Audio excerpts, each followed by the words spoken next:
एक गाँव के मंदिर में पूजा करने के लिए एक मूर्ति का ज़रूरत पड़ा और उस गाँव वाले लोगों का और उसी गाँव में एक मूर्तिकार रहता था और गाँव वाले लोग सारे उस मूर्तिकार के पास चले गए और कहने लगे कि मूर्तिकार भैया आप हमें एक मूर्ति बना दीजिए क्योंकि हम लोग को पूजा करने के लिए ज़रूरत पड़ रहा है गाँव के मंदिर में रखने के लिए और आप हो सके तो थोड़ा जल्दी बना दीजिए और अभी थोड़ा पैसे रख लीजिए एडवांस में और जब आप मूर्ति बनाने के बाद जब पूरा हो जाते तो हम जब मूर्ति लेने आएंगे तो आपको हम पूरा पैसे देंगे।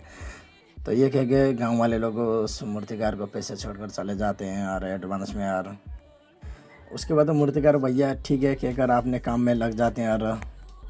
पहला एक पत्थर के ऊपर जब छीनो और हथौड़ा मारने लगते हैं मूर्तिकार और छीनो और हथौड़े जब मारते हैं और ठक ठक करके जब आकार देने लगते हैं उस पत्थर से आवाज़ आते हैं और रोने का और कहने लगता है मेरे को दर्द हो रहा है, मैं सह नहीं पाऊँगा।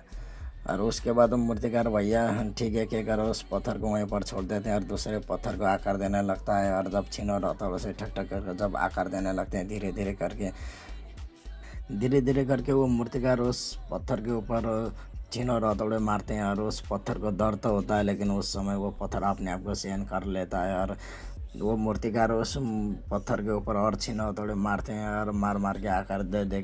और कुछ समय बीत जाते हैं और एक दिन बीतने के बाद और 2 दिन बीतने के बाद एक हफ्ते पूरे बीतने के बाद वो मूर्तिकार उस पत्थर को मूर्ति बना देते हैं, यानी कि एक पत्थर को मूर्ति में परिवर्तन कर देते हैं और मूर्ति तैयार हो जाते हैं। और मूर्ति तैयार होने के बाद गांव वाले लोग मूर्तिकार भैया के पास आते हैं और कहने लगता है कि मूर्ति तैयार हो गया है तो भैया हम मूर्ति लेने के लिए आए हैं। तो मूर्तिकार भैया कहते हैं कि मूर्ति बनाकर तैयार हो गया है तो आप लोग ले जा सकते हैं। तो गांव वाले लोग पूरा पैसे मूर्तिकार भैया को दे देते हैं। उसके बाद मूर्ति को लेकर गांव वाले लोग चले जाते हैं और थोड़ा दूर जाने के बाद दोबारा फिर से गांव वाले लोग आते हैं और उस मूर्तिकार भैया को पूछते हैं कि आप ये पत्थर देख रहे हैं और ये पत्थर अगर आपको यहाँ पर काम नहीं है तो हम लोग ले जाएंगे वहाँ पर नारियल तोड़ने के लिए काम आएगा। तो और वही पत्थर के बात कर रहा था जो गांव वाले लोग, यानी कि जो पत्थर को मूर्तिकार पहली बार जब छीनो हथौड़ा मार रहा था तो वो पत्थर कह रहा था कि मेरे को दर्द हो रहा है, मैं सह नहीं पाऊँगा। तो उसी पत्थर के बात कर रहा था गांव वाले लोग ले जाने के लिए और मूर्तिकार भैया कहते हैं कि मेरे को यहाँ पर काम तो नहीं है, आप लोग ले जा सकते हैं। तो गाँव वाले लोग उस पत्थर को भी साथ में लेकर चले जाते हैं और गांव वाले लोग और उस मूर्ति को और पत्थर को साथ में लेकर चले जाते हैं और गांव ले जाने के बाद जब गांव में पहुंचने के बाद उसके बाद वो मूर्ति को लेकर और मंदिर के अंदर रख देते हैं और जो पत्थर है उस पत्थर को बाहर रख देते हैं।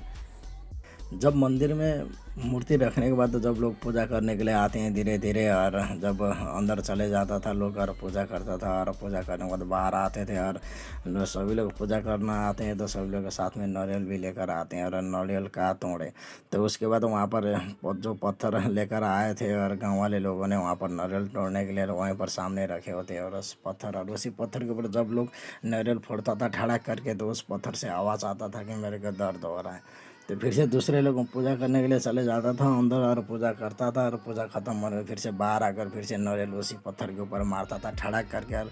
उसी पत्थर से फिर से आवाज़ आता था कि मेरे को दर्द हो रहा है, मैं सहन कर नहीं पाऊँगा। और फिर से तीसरे व्यक्ति फिर पूजा करने के लिए चले जाता था अंदर और पूजा पूजा करता था और पूजा ख़त्म होने के फिर से नारियल बाहर तोड़ने के लिए आता था और उसी पत्थर के ऊपर फिर से ठड़क करके तोड़ता था। वो पत्थर से बहुत दर्द हो रहा था और वो कह रहा था कि मेरे को दर्द हो रहा है, मैं सहन कर नहीं पाऊँगा। धीरे धीरे उस मंदिर में गांव वाले लोग पूजा करने के लिए आते थे और पूजा करने के बाद अंदर और ख़त्म होने बाहर आता था। उसके बाद उसी पत्थर के ऊपर फिर से नारियल तोड़ता था ठड़क करके और उस पत्थर से बहुत आवाज़ यानी कि रोने का आता था और मेरे को बहुत दर्द हो रहा है, मेरे को दुख हो रहा है, मैं सहन कर नहीं पाऊँगा। ये हालत देखकर अंदर मूर्ति अंदर ही अंदर हंस रहा था और उस पत्थर को देखकर और जब पत्थर अंदर की तरफ मूर्ति की तरफ देखता है तो मूर्ति अंदर ही अंदर आसे होते हैं और पत्थर कहने लगता है कि अरे भाई मेरे दुख में तू हंस रहा है, मैं बाहर रो रहा हूँ और तू अंदर हंस रहा है, यानी कि तेरा हो रहा है अंदर पूजा और बाहर हो रहा है मेरा ठोकाई, यानी कि भगवान ने मेरे साथ बहुत नाइंसाफ़ी किया है। तो पत्थर का जवाब सुनने मेरे दोस्त, क्योंकि हम लोगों की ज़िंदगी में कुछ ना कुछ सीख मिलेगा पत्थर के जवाब से। और पत्थर का जवाब है ये है कि अगर तूने पहले ही झेले होते, अगर तूने पहले ही सहन किए होते तो आज तेरे को सहन करना नहीं पड़ता था, आज तेरे को झेलना नहीं पड़ता था। ये कहानी इसलिए सुना रहा हूँ कि मेरे दोस्त, क्योंकि हर इंसान की ज़िंदगी में दिक्कत परेशानी आते हैं और मुश्किलें आते हैं और परेशानी आते हैं और दुख आते हैं और चुनौतियाँ आते हैं, समस्या आते हैं, हर चीज़ों का हम लोग को झेलना पड़ता है। और जब तक हम लोग दुख झेलेंगे नहीं और तब तक हम लोग को ज़िंदगी में कभी सुख मिलने वाला नहीं है मेरे दोस्त।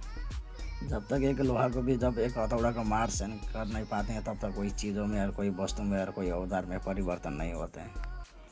आज के वीडियो यहीं पर ख़त्म होता है मेरे दोस्त, और उम्मीद करता हूँ कि आप लोगों को ये वीडियो बहुत पसंद आएंगे और आने वाले वीडियो में और बेहतर और शानदार और ज़बरदस्त बनाने की कोशिश करूँगा। और उम्मीद करता हूँ कि आप लोगों को घर पर खुश होंगे, अगर हंसते रहिए और खेलते रहिए और मुस्कुराता चेहरा के साथ रहिए। और मेरा इरादा किसी के दिल में ठेस पहुंचाने का तो नहीं है। अगर किसी इंसान को भी और किसी दोस्त को भी अगर दिल में ठेस पहुंची है तो अगर उम्र में छोटा हो तो छोटा भाई समझ कर माफ़ कर देना, अगर उम्र में बड़ा हो तो बड़ा भाई समझ कर माफ़ कर देना। और आज के लिए इतना ही मेरे दोस्त, आने वाले वीडियो में मिलते हैं। So finally best of luck, धन्यवाद, थैंक यू, नमस्कार।